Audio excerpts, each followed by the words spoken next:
have anxiety over that. Like, I get real hypochondriac when I feel like certain things are off. I'm like, yo, I ain't used the bathroom in a couple of days. What's going on? Am I okay? I can't, like, I mean, and for a long time, that meant I just avoided doctors. I did what too many black men do. I just avoided the doctor. And it was my wife was just like, "No, you're not going to do that." The moment we started, and that was kind of why I knew she was the one. She was like, "No, no, you're going to the doctor." Even when we just started dating, she's like, we're making an appointment. You're gonna get your physical. You're gonna get it done every year. Da, da, da, da, da. I ain't spent 20 some years just like I'm just gonna I'm just gonna rock it out. Like, I'm gonna just like when I drop dead, I'm gonna drop dead. You know, and I just realized that's why our lifespan and life expectancy is what it is. You know, and I don't want, and I have little ones, and I don't want that to be my fate. The reality is, like, I just don't want that to be my fate, and I'm going to therefore embrace the fact that there might be things that will happen, and then I can get through them, just like I've got through everything else.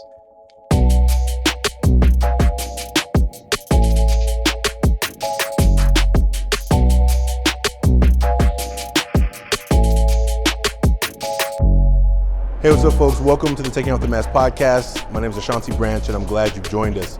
I'm on location here at The Well in Washington, D.C. Reflect, Renew, Refound. This is an event curated by New Prophet, and maybe some of you know that the Ever Forward Club, the nonprofit, is one of the Catalyst cohort members. I am one of the cohort members of the Catalyst grant. And it's been beautiful. This experience today is here in DC to refresh, renew, and refound. Like, what are we doing as organizations to keep energizing ourselves and our work, and also to continue growing and building for the future? You know, this is really connected to this conversation today with Dax-Devlon Ross, who's our guest today. You know, in our conversation today, we talk about connecting. There's a profound conversation about missing our old friends. You know, I think it's so beautiful to have Dax speak to the fact that the friends he had from past, that sometimes having a missing of those friends. And maybe you recognize that as you've gotten older, the really tight, close friendships you've had are no longer with us, or you no longer have them. And what I really enjoy about our conversation is that we get a chance to go deeper. This conversation, you know, Dax is an author. He's written 6 books. As you know, he inspires me. Maybe you don't know that, but I'm telling you, he inspires me. And in this conversation, we get to just really have a heart-to-heart. I feel like I have a new friend, a new man who is doing the work on his own heart, his own well-being, his own wellness, to say, there's more to me than people can see by looking at me. That's the work. That's what the Million Mask movement is about. That's what the Taking Off the Mask podcast is about, is that so many men around the world, we may think that they're all the same, that they have so many things that they don't have in common because we look on the outside and we look so different. But there's so much that we have in common. And tomorrow, I get to hear from some amazing speakers, some amazing connectors. There's some amazing art that's happening on the side, some curated art, some mosaics, and this one mirror I want you to see. This is something that actually kind of tripped me out a bit. There's a thing called a true mirror. Now, I don't really know what a true mirror is until I saw this, but I guess I'm going to show it to you now. So a true mirror is this. It's like what you see is actually what people see, as opposed to what we normally see in a mirror when we see ourselves, where the left is right and the right is left. But in this, my right is left. Never mind. Yeah, no, okay. In the I'm looking at the mirror and the reflection off the mirror, so it's actually backwards again. But the real mirror, I wonder how often do we see a real reflection of ourselves? How often do we actually see what we really are feeling? Do we give ourselves permission to really feel what we're really feeling? Do we give ourselves time and space to be human? These conversations we've been having over these 100+ episodes are deeply moving for me, because I think that what I'm hoping you will see is that you're not alone either. Whether you identify as man who listens to this podcast, or you identify as other, man, guess what? You're not alone. You're not alone. So guess what? In these conversations, I'm hoping that you realize that we're not trying to espouse to perfection, but we're going to do our best to always give you conversations that matter, that are meaningful from men all over the world, from all backgrounds. And we hope that you find ways in your own life to reflect, renew yourself, and decide what it means for you to be refound. Take care, everybody. Have a great evening. Enjoy today's episode with Dax-Devlon Ross, and we'll see you soon.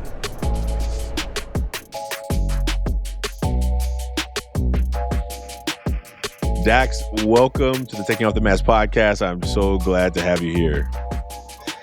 I just want to say thank you, and I'm really, really nervous. I don't normally get nervous. I think the idea of creating in real time creates levels of pressure for me, but I trust you.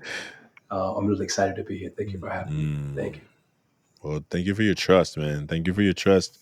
These conversations has been rich. I think they go where they're supposed to go. There's no agenda except that we make a mass together and you share as much of it as you're willing to share, and then we let the conversation go where the conversation takes us, and then we stop this encounter, and Yeah, hopefully until the next encounter we get to connect. And I think our goal in the show is helping men of all ages, all backgrounds realize that there's so much more to us than you can see by looking at us. yeah, And oftentimes we get stuck with what our eyes can see and not the deep yeah. part of our soul and our heart. So I'm excited. This conversation I'm excited for this. I appreciate it. Let's get into it. Can you introduce yourself? Sure, sure. So, um, my full name is Dax-Devlon Ross. I always tell people there's a story behind the name Dax, but I go by Dax. Although the Devlon is, I write, and when I show my work, everything I do, I present as Dax-Devlon. But when I'm in conversation and when people know me as, it's just Dax. Uh, I lead with calling and identifying myself as a writer. I've published 6 books on a number of subjects. Um, Often, I think, framed within the context of social and political engagement.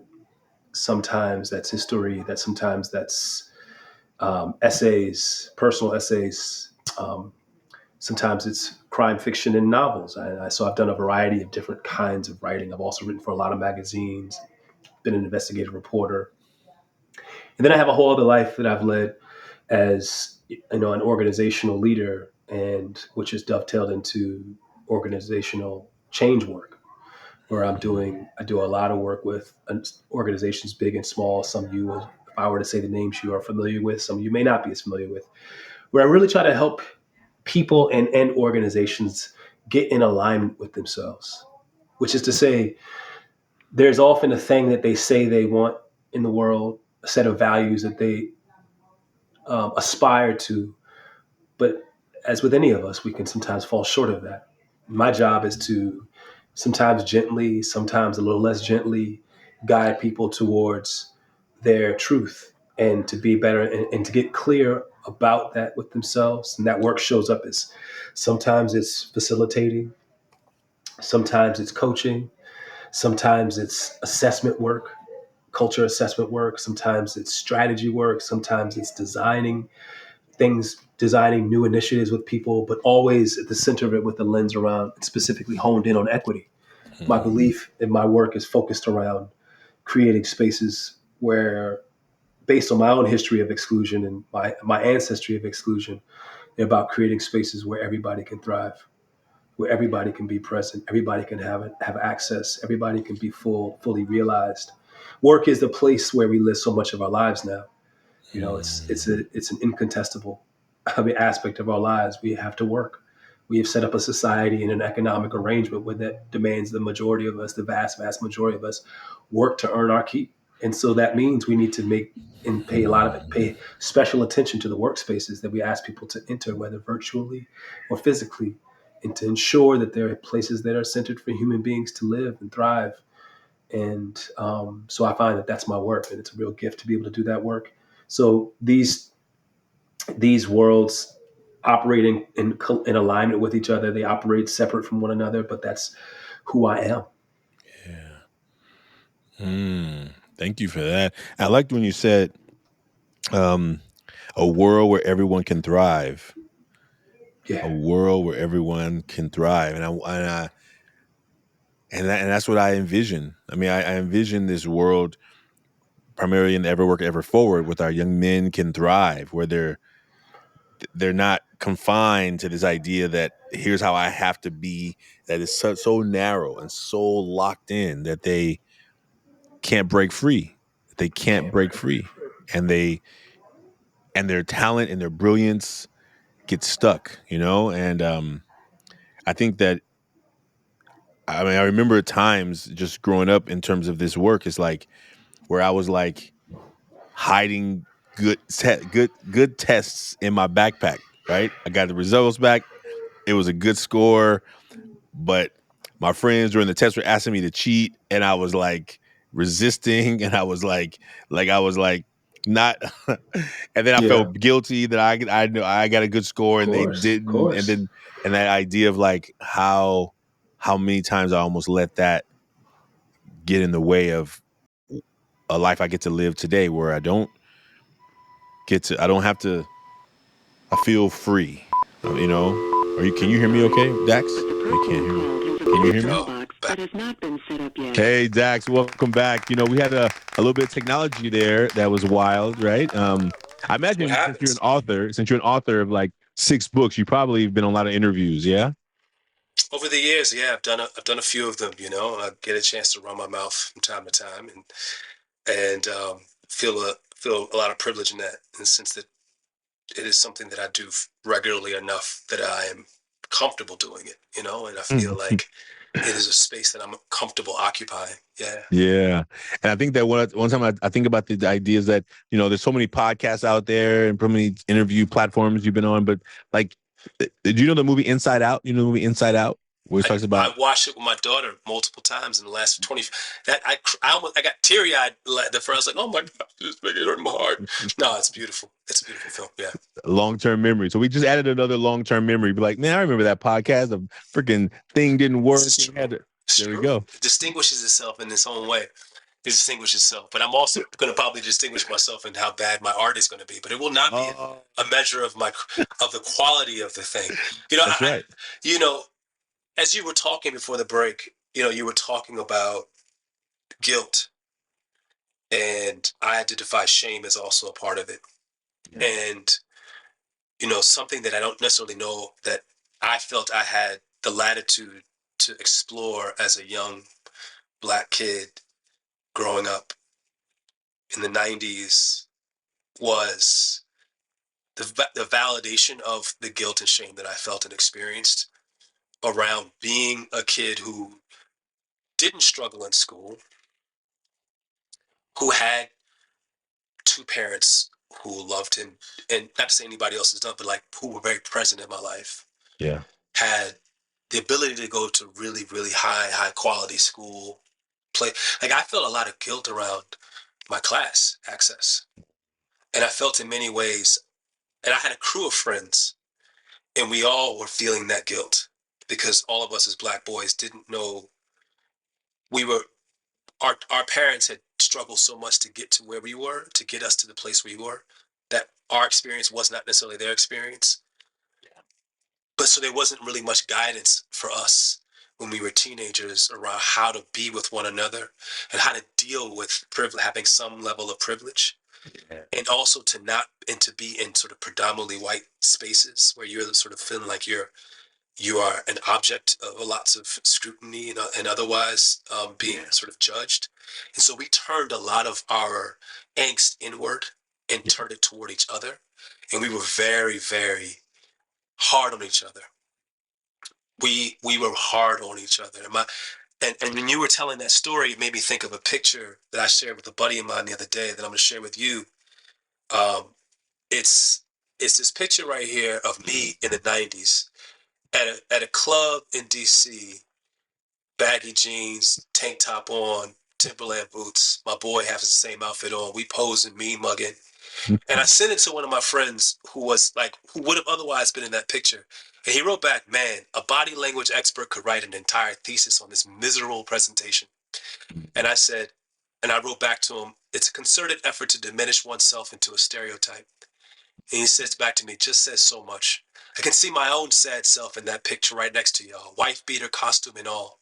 And then he went on to say, prisoners of angst, internal conflict, and incoherence of character, engaging in an obvious sham presentation, barely concealing the shame and self-loathing of the whole clownish spectacle. And I've wrote back to him. I said, I've been thinking and writing about a lot about this time in our lives. I just recall such consistent joylessness. Like the only hope was to drink myself to numbness and hope for some action, all while wishing I was someplace else doing something else, anything but the charade of false masculinity. And we just kind of go on in this way, and it's just realizing, as he and I are both in our mid-40s, and we've stayed really, really close, and we can now look back on this time in our teens and 20s, and we can talk about it with each other because our lives have moved so far from that place around. We can talk about like, wow, we were really feeling the need to perform. Yeah. To perform a stereotype in so many ways. Like we didn't feel like we had the latitude to just be ourselves, because if you stepped outside of that stereotype, you would get pulled back in. Like you would get shamed back in. You would get like that box. We couldn't leave the box, you know? Oh man. When you talked about that, one of the things I thought of, the same picture from high school. So there was rules around smiling in my community. So basically, I was a photo editor for the newspaper. So I was always taking pictures. I was rarely in any pictures. But I remember every time I was go to like one of the games or wrestling or football or whatever, and I'm on the sideline taking pictures of people. Like I was going through the, this is old school film, right? So you like developing the film, you start looking at the pictures in the little thing. You're like, okay, that's a good one. And every picture, like I'm like, no one's having a good time. Like no one's smiling. Even when they win a match, there's some cheering at maybe at the end, like yeah. But when you get the camera in front of them, they're just like, and you're just like, wow, you just won. You just won. And like just no one won. looks happy. No one looks happy. Yeah. At least for the pictures. Like Yeah. I mean, we didn't have fancy high. You can't take pictures of people jumping around because the camera would be like, "What are you doing?" Yeah. Like, you had to have people posing. So when you get them to pose, you're like, "Oh yeah, this show is gonna be a newspaper. Oh, let me get ready. Like it's gonna be in front of the newspaper. Let me put this mask on, right? Mask on. And that's what happens, right? And I did it too. I mean, I'm only in a couple of pictures, and mostly with the newspaper crew, and I'm just like, I'm like, oh yeah. And on my graduation picture, I took a picture. This has got me in a lot of like drama. I took a picture with a tuxedo with my my suit, and then the person in the room said, "You want to? How about this rose? This rose will look good." So I'm holding this rose. And I remember when I started giving those pictures out, people were like, "Why are you holding a rose?" Of course. And I'm like, I don't actually know why I'm holding a rose. Tell you the truth. Now my mom loved it, but everyone else who I wanted to give they were like, "Why are you holding a rose?" And this guy, because your mom remembers the sweet baby that you were, and that's who you still are to her. Right. And she can see that. She sees that. She sees the thing that we feel like we have to eliminate. Squash. Yeah. Squash. Yeah. You know?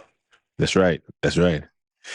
Man. Well, man, we're already in it. We're already in the mask, and this is a part of it, right? So we just get to create this little physical thing of what we're already talking about, right? Like what you talked about in that picture, what I'm talking about with this photo, like this idea that these masks that started a long time ago, right? Started a long time ago, and maybe we've gotten better at them.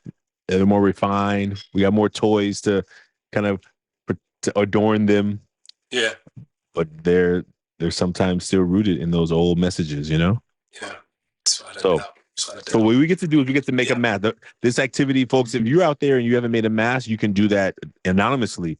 Dax and I are going to share our mask publicly, but you don't have to do that. You can go to millionmask.org and make a mask, but Dax and I are going to create a mask together. So Dax, the first step on the left side, we're going to use the left side and the right side of this piece of paper. So maybe just fold the paper in half.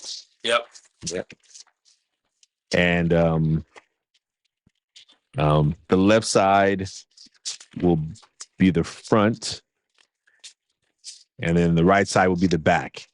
So you can just label it if you want. Should I label on the outside or the inside? We're gonna work on the inside where they face each other. Yeah. So the left side will be the front, and the right side will be the back. Got it. Yeah. Okay. And so the first step on the front, and there's only 3 steps. So the first step is to draw a mask, and whatever you draw is perfect. No judgment. Like just trust that whatever you draw is going to be great. Mm-hmm. On the left side, draw a mask. Okay. All right. All right.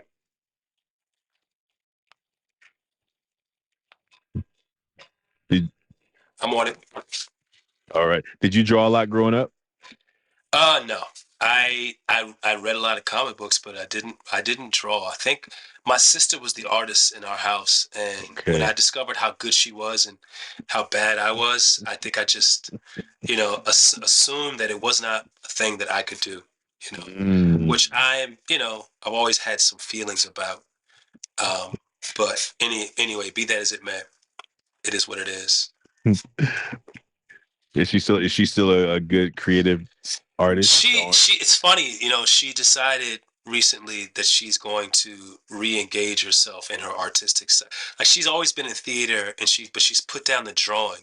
Interesting story. She went to had to take a test to get into this performing arts school, and she forgot her glasses that day, so she couldn't draw. So she ended up having to do some performance, and she got in on the base of performance, and so that was her path, which I just thought was that's how talented you were. Clearly, you could go to the performing arts school and get in on the basis of, your secondary, the thing you weren't even there to do, and I don't know. I just feel like that's just not something that I had as part of my skill set. And who knows to what extent that is true, and but it is what it is. It is what it is. Well, I'm glad. I mean, that's really cool that she had multiple talents that she's just like. I mean, most of the time you see a movie when the kid forgets something, it's like the end of the world, right? Yeah. She's like, I got this. She just flipped, and I've always that story is 30, 40 years old, 30-some years old now, but it's a story that I look at her and I think of, and I'm like, wow, like, to have the mental presence and sort of the ability, whatever it is, to just do that pivot, and make it happen. I just looked at her and I've always seen that genius, and I'm like, that's in you. So, yeah. Oh, man.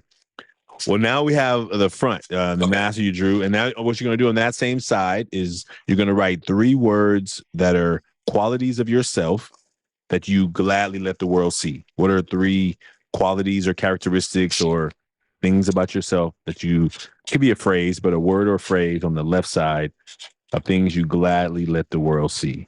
Got it. All right. Mm-hmm.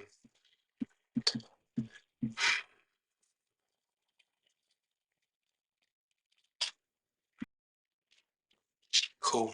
Okay. And now we move to the back of the mask. And the back of the mask is different than the front of the mask. The back of the mask are the things that we don't usually let people see, that we don't talk much about. But 3 things that, we're going to share here together. So what are 3 things you don't talk much about, you don't usually let people see? And that's what you're going to write on the back. 3 words, phrases.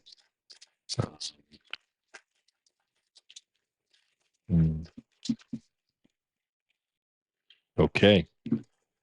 All right. Well, now the moment of truth is you get to decide as the guest who goes first.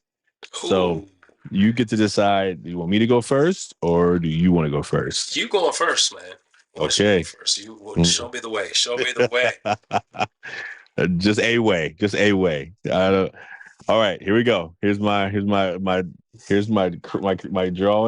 There's the mask. And the words on the front of the mask I wrote today are serious, dedicated, and others before self. That's really present today. The serious, dedicated, I think, are things that I'm a lot to do, a big dream, big goals. Like, I'm intense sometimes. Dedicated. I think I really want people to see that. This other one is actually interesting because sometimes I usually put funny, like I like to laugh. I love to laugh. I mean, if I could, when I zoom out to stuff that I'm watching on social media, it's usually, besides the crazy political stuff, it's the funny stuff because I just need a little balance in there. But others before self is like when I'm not in a mode where I can be funny, where I'm laughing about or trying to keep it light. I think my seriousness and the intensity sometimes that comes with that, I, I rest on that. They know that I'm putting others before myself. Like I am intense right now. There's a lot going on. I'm trying to like get stuff done. I'm not smiling really a lot, but because this thing matters, it matters not just about Mm. like what it looks like right now in the moment, this organization that I'm growing, but it's not for what it makes me look like. It's for the fact that if we don't achieve this, there are people out there who are going to miss the opportunity to hopefully have their lives impacted in a positive way. Yeah. Because if it was for me, sometimes I think I would go get a high paying job that would just let me work 9 to 5. And then when I leave work, I'm done with work. Right. But I don't think I would be happy about that. But sometimes this side of it, the social entrepreneur work, the nonprofit work is sometimes like you're never done. Like Yeah. you're never done. And so I think the others before self is the first time I think I've written that on a mask, but it's one that I think people see that. I think they know that, people who know me. I'm not always okay with it. Yeah. I think I've done it by habit and by training growing up, but sometimes I'm like, maybe I need to put myself first, but that's not usually the part that people see. So yeah, I'm complete. That's the front. Mm. Man. Yeah. How does this work? Do I do my front now? Yeah, yeah. So you will do your front and then I'll do my back. Sure. Yeah. So whenever I think of masks, I think of MF Doom, the late great MF Doom. I'm a huge Doom fan. The very concept of him re-emerging as a rapper after his brother KMD dies with this mask and calling him and just creating this alter ego. I think it was just a liberating, quirky, fun, brilliant take on rap culture, commentary on rap culture. But I put it there, and I put down the 3 words were intellect, family man, provider, and bridge builder. So it is very important for me that people use the word serious. That I think that for me, I connect that to intellectual. That I have that people perceive me. I always would feel uncomfortable when people would tell me that I don't. I remember when I was starting out as a writer, folks were like, "Man, you're so inspiring," and I'm like, I don't want to be inspiring. I want to be intelligent. Mm. I don't want you to think of me as inspiring. Like I don't. That's not what I'm here for. Actually, I'm here to make you think. And I'm here because I'm a thinker, and I want to be engaged in thought production, in thought leadership. So I place a lot of value on that and being perceived as that kind of person. Family man, provider. Even before I was married and had children, um, it was very important to me to be present for my nieces and nephews.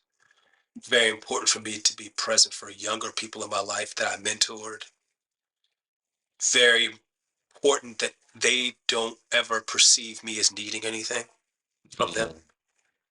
Like I'm the guy who you can, I'm not going to come to you with my problems. You don't feel like I don't, and it's so there is something to the point where you say around others before self. I think that that's some of my conditioning, and it's also in reaction to the stereotype that I grew up around, not so much in my own family, but the broader family of Black folks.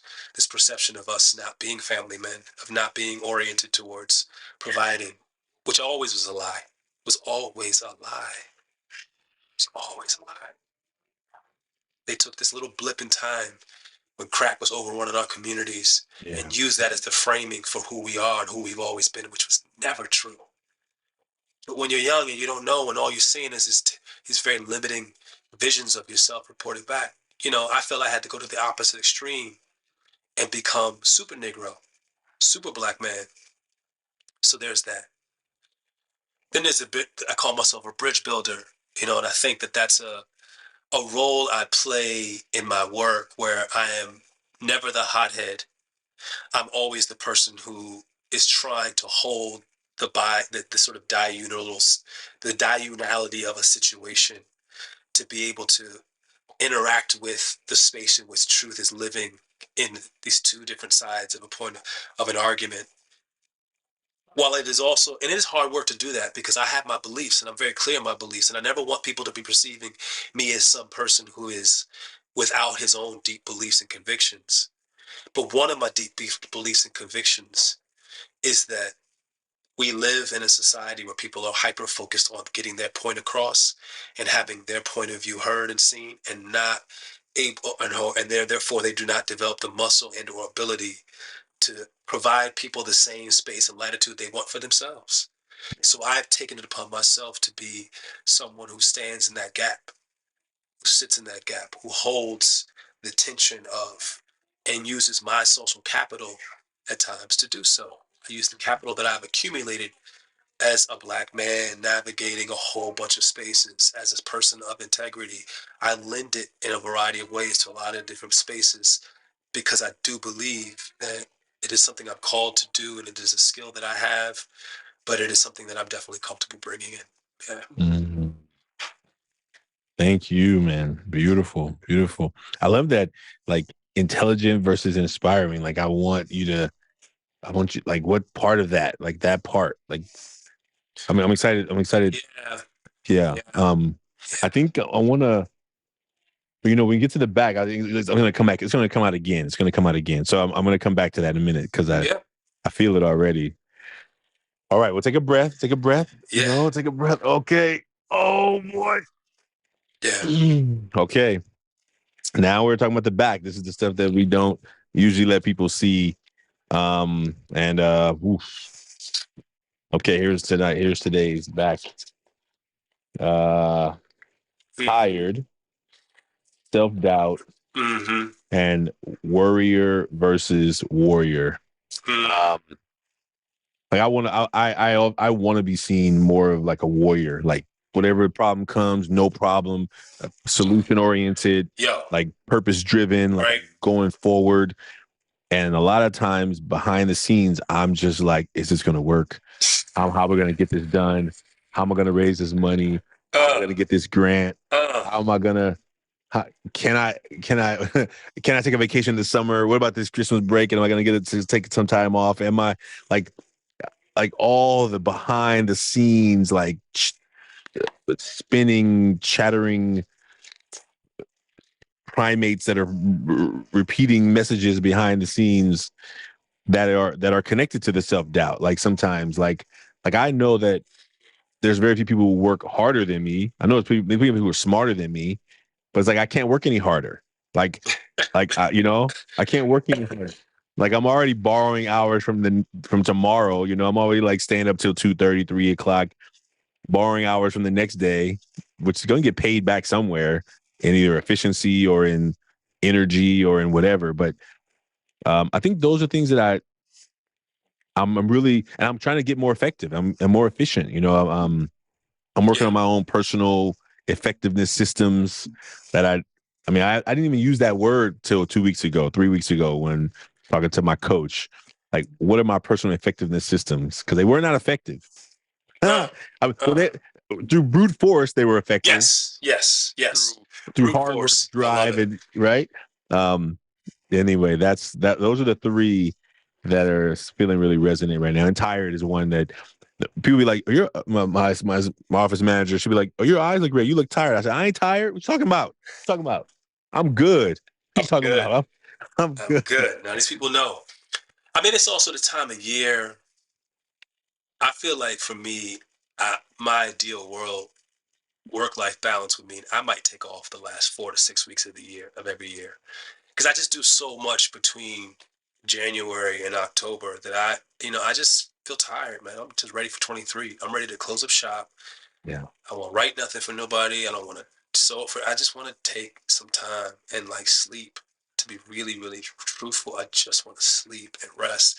I'm tired. So I am with you. And But when you're doing your own thing, and as you know it, it's this whole eat what you kill mindset. Like if I don't get out there, then it's not going to get done. And if I don't, and then there's also the sort of, from the sort of scarcity mindset where when opportunity comes, I feel like my job is to answer. Like I'm not the person who just can say no to Project X. You know what? There's some things I can say no to, and I know that's true. But like, there's every few months, I'm like, oh shit, what's the next quarter going to look like? What's the next year going to look like? Are people still going to want to keep talking to me? Do I need to get a new book out now? Because the only way I'm going to stay relevant is if I have something new to say. And I know that's dominant culture working on me.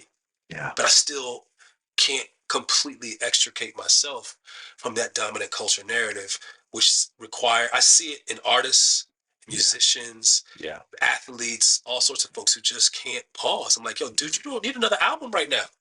You just put out one last year. Why you don't have anything new to say to me?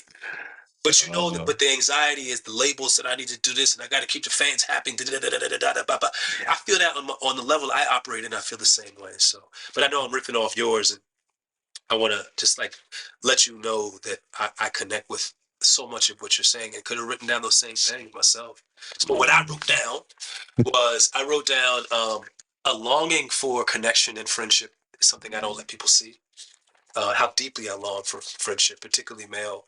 Um, my male friendships, which were so important to me growing up, and I'll talk more about that. Anxiety over my financial future. Like I do well, but I'm always thinking like, so what does that mean in 10 years though? I don't have wealth. I'm building wealth, but I don't have like generational wealth, or there's nobody I'm looking to who's going to leave me anything. Nobody left me. I always joke, my father passed away, and I bless my dude. I love him, but I had to pay for the funeral. You know what I mean? Like, so there wasn't that. So I have the anxiety of the financial future and my children and what's going to mean for them. And then there's anxiety over just my decline, like my physical and my mental decline. Like, I'm feeling. I feel great. I feel energized, but I feel good. But I'm also just sort of aware that I have this window that I'm operating in. Yeah.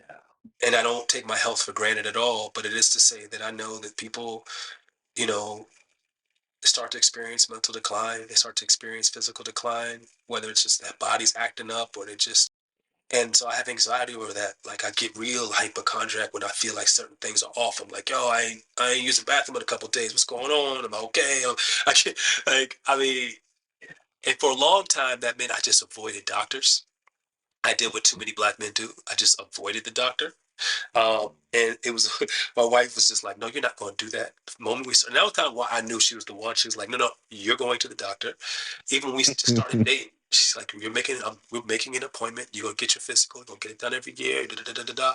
I ain't spent 20 some years just like I'm just gonna I'm just gonna rock it out. Like, I'm gonna just like when I drop dead, I'm gonna drop dead. And I just realized that's why our lifespan and life expectancy is what it is. You know, and and I have little ones, and I don't want that to be my fate. The reality is, like, I just don't want that to be my fate, and I'm going to therefore embrace the fact that there might be things that will happen, and then I can get through them, just like I've got through everything else.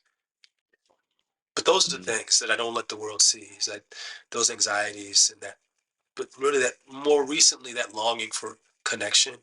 Like I really miss my friends. Yeah. And I see them from time to time. I talk to them over text, but I just don't understand why our culture has oriented itself such that, particularly when it comes to men, our friendships have to be these real sideline, peripheral things. And it's almost like the way that we've organized the nuclear family construct doesn't create space for the other things, the other needs that we have. And this is a new and modern concept because it wasn't true in the 19th century. It has not even true in other parts of the world. But in this part of the world, at this time and place, we are trained and conditioned to to like pursue career, but everything else is more important than our relationships with our friends. Yeah. And it just seems really sad to me. And it hurts me that I want more, and I want to think I want to address that in my work and in my life.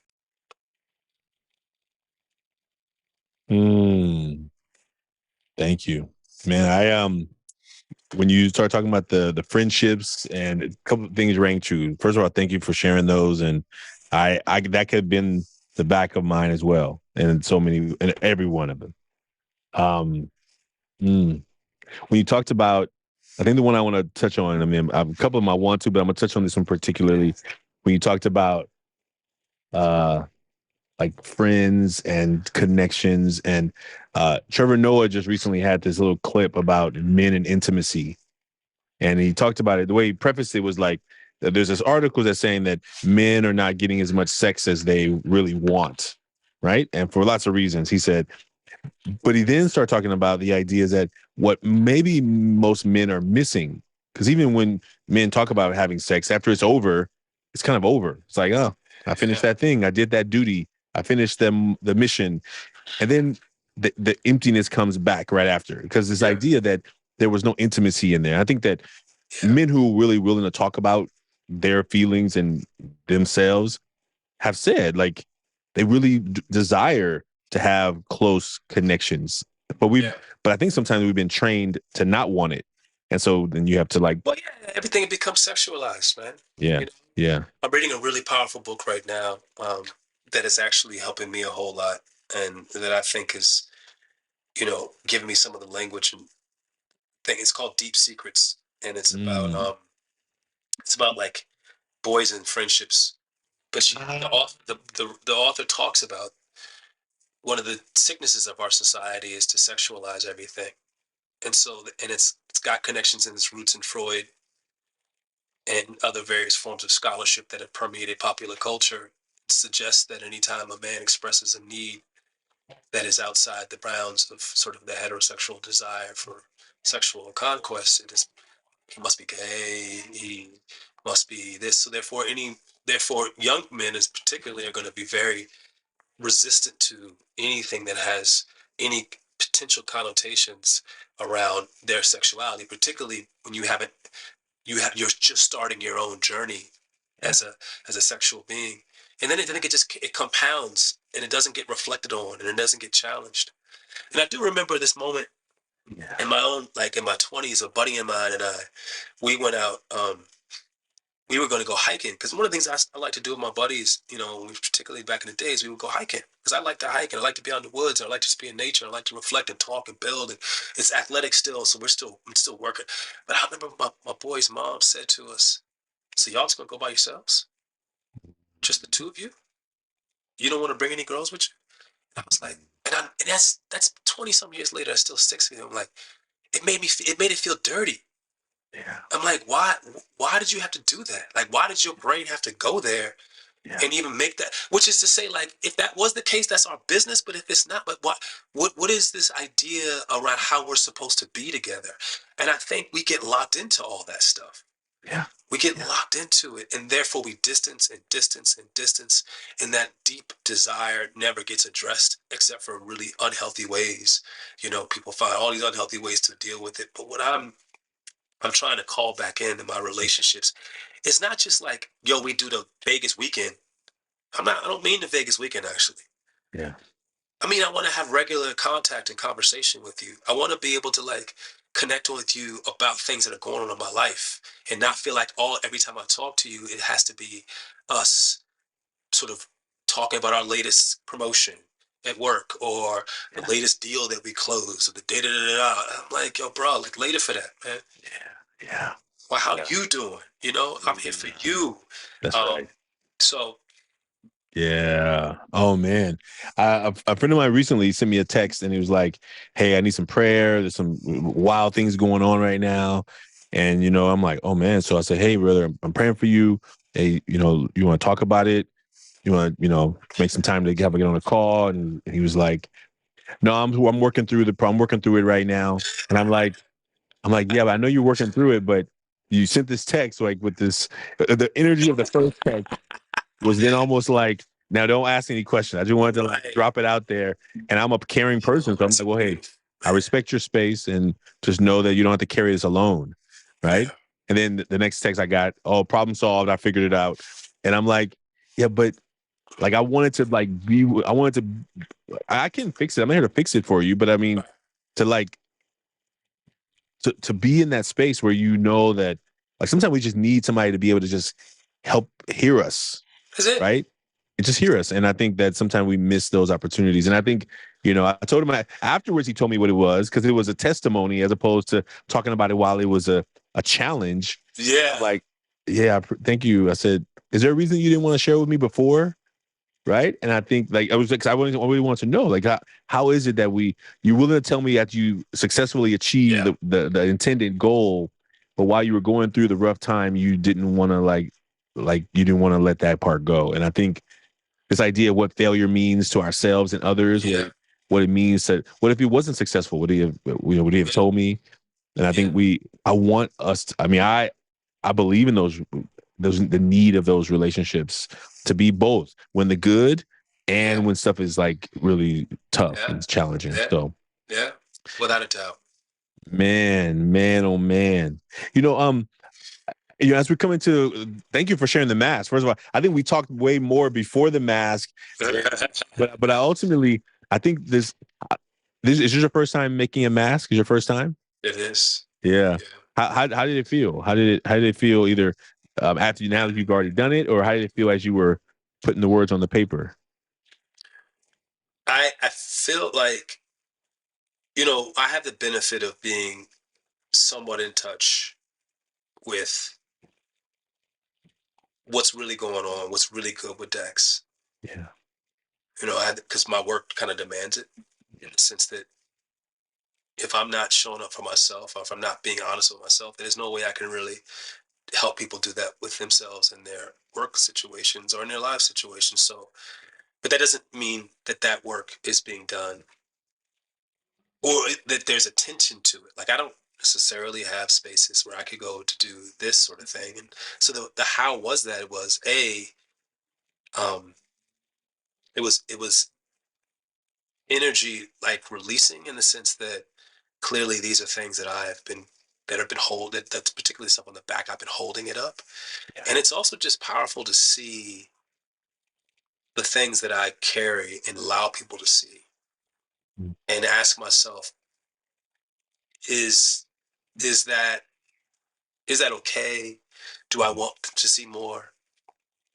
Maybe it's not for everybody to see more, but just more people I want to let people, be some more people that I want to let see more. And I think about it, and I love this activity because I think about it a lot as a father of a girl and of a little boy, and the ways in which I am trying to give them a multi-layered, dimension-hued experience of their father.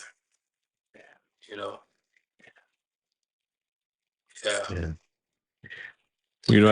As a writer, I think, you a writer. I'm not a writer. As being a writer. Well, I'm in training, so I talk about it a lot. But I was like so juiced when I saw your books, and then you talk about 6 of them. I'm like, oh man, I'm trying to get this one out, right? But I think when I think about like the things that I feel are subconsciously blocking, like the idea that yes, it's going to be hard, but is it possible that it's easier than I think? Right? Yes, it's possible too. And how about I just get stuck into what if I just make it easier? Focus on what if it's easier than I think than the idea that it's hard, right? And I think the doubt, like the doubt, and that shows up behind the scenes. I don't share through these conversations. I share it. I've been sharing a little bit more of it, and I've been processing it more myself. Like, oh, that is a thing that I need to do something with and work on. But I'm really appreciating these kind of conversations because I hope that for you, and as we get to know each other more after this, this is just the beginning. That is opportunity for deeper connection and deeper movement building. I'm the fact that you do this and create space for men to make a mass together and talk about it. Obviously, those of us who come on here need to be willing to do that. But I'm imagining and I'm hopefully that you are continuously inspired. I use that word inspired because I have a different relationship with it now that I'm older. Inspired by the fact that we want to talk, you know, we want to share, we want to express. The straitjacket is not. The straitjacket just doesn't. It's not. It's not going to be what the world. It's not what the world needs from us right now. Like we see all these men who are still operating in the straitjacket, blowing up things, forcing their will on people who don't want them to force their will on them. That's right. You know, and it's just, we're calling for something new. We're ready to move to a new space and cycle. Yeah. And we even want those men who are in that struggle space to come on that journey too. Yeah. And I think that's what those men who I find who are in that straitjacket, they struggle with the possibility that they could still be embraced without having all the money, the power, and all the things that they have come to identify as their value, as their purpose. That's right. Like, you actually have value outside of the whole positions you hold, the titles you have, the dollars in your bank account. I think that's really hard, really, really hard for folks who've committed themselves to sort of a very acquisitive, sort of materialist seeking, all. And you and I said it, whether it's about sex or it's about buying the next thing, there's emptiness to these things every single time. Like we all know. You get it, and it's like, damn. Damn. Now, and we can't ever say, and it's like I can't ever say like that it wasn't, that it just didn't quench that thing, that itch, that thing that there's something deeper. We can't express that and name that. We have to continue to just go to the next one. Find the next thing, the next thing we can buy, the next house, the next this, the next that, without really ever sitting and stepping back and saying, like, why is this stuff not doing it? Yeah. Why do I continue to need more? Anyway.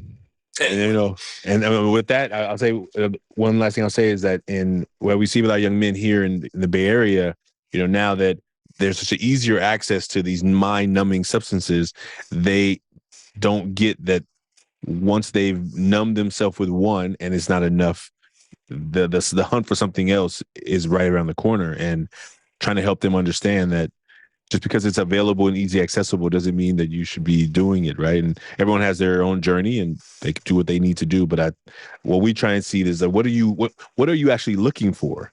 Yeah. What are you seeking, right? Yeah. And so, man, I want to thank you, and I would like to. Would you let folks know how they can, like, what ways you want them to connect with you if you do?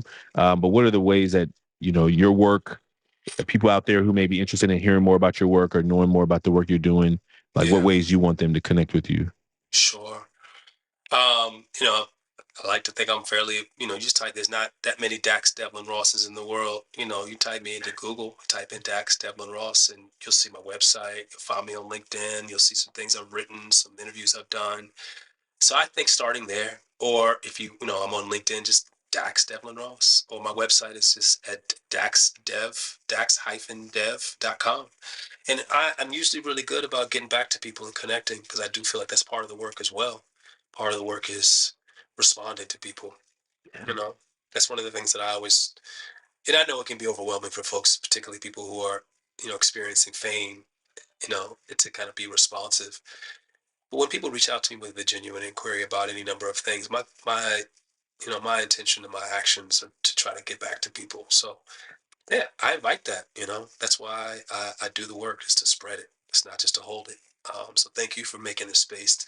Thank you for the work that you do, for sort of setting up a really, really fun, easy place to be myself.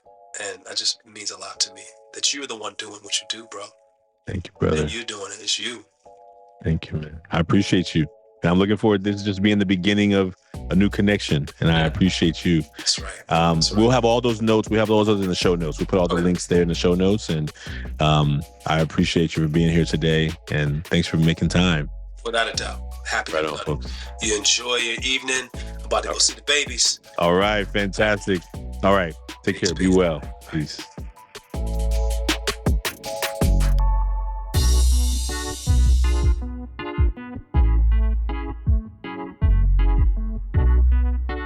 The Taking Off the Mask podcast is produced by Ryan Louie. Graphics are by Kelly Wong. And a special thanks to the team at Ever Forward, Vanessa Cortez and Choque Allen Alvarez. We'd like to thank everyone who's been a part of the creation of this podcast as we cross the 100th episode milestone and begin the work to the next 100. We hope that everyone who's been a part knows that they're a part of the Taking Off the Mask family. And we look forward to you being a part of it as well. If you like what you heard today, please subscribe, write a 5-star review, and share, as we look forward to continuing to have conversations that matter. Stay tuned for the relaunch of the Million Mask Movement on 11/11/22. That's November 11th of 2022. There's a math problem in there. You can find out more by visiting everforwardclub.org and following us on social media. Take care, and we'll see you soon.